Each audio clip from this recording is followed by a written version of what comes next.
Marlon Tapales dumating na sa Japan upang tulungan si Naoya Inoue sa kanyang paghahanda laban kay Murodjon Akhmadaliev.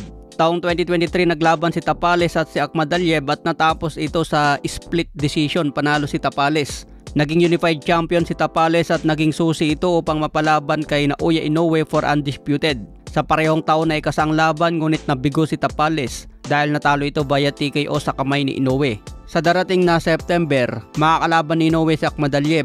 Kailangan niya ng sparring partner na talagang makakatulong sa kanya. Kaya kinuha nila si Marlon Tapales dahil siya lang naman ang nag-isang tumalo kay Akhmadaliev. Sa iba pang balita, former pound for pound na si Andre Ward sobrang dismayado dahil naging tablang laban ni Pacman kontra Barrios. Para kay Andre Ward, dapat daw panalo si Manny Pacquiao. Natalo man daw si Pacman sa mga huling rounds pero nakalamang na ito sa scorecard.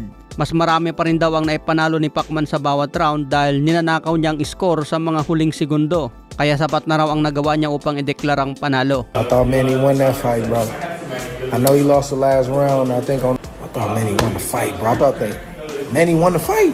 Matatandaan na dumayo pa si Andre Ward sa kampo ni Pacman habang naghahanda kay Barrios. Isa din sa Andre Ward sa nagsabing kakayanin pa ni Pacman lumaban kahit sa edad 46. Ito ang isang dahilan kaya hindi napigilan ni Sean Gibbons ang kanyang pagkadismaya. Dahil history daw ito sana kay pambansang kamao. Kung hindi lang sana tinatamaan si Pacman ng jab ni Barrios, napakalinis sana ang laban na ito para kay Pacman. Ito kasi yung CompuBox mga tol. Total punches landed 101 kay Pacman at 120 kay Barrios.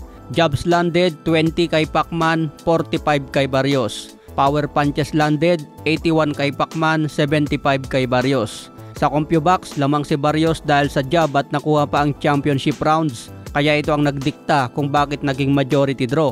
Sa edad ni Pacman na 46, tinalo pa ang punches landed ni Casimero kontra Rigondo, Ryan Garcia versus Rolly Romero, punches landed ni Stevenson versus Edwin De Los Santos, at laban ni Devin Haney kontra Jose Ramirez. Partida mga tol, galing pa sa 4 na taon na walang laban si Pacman.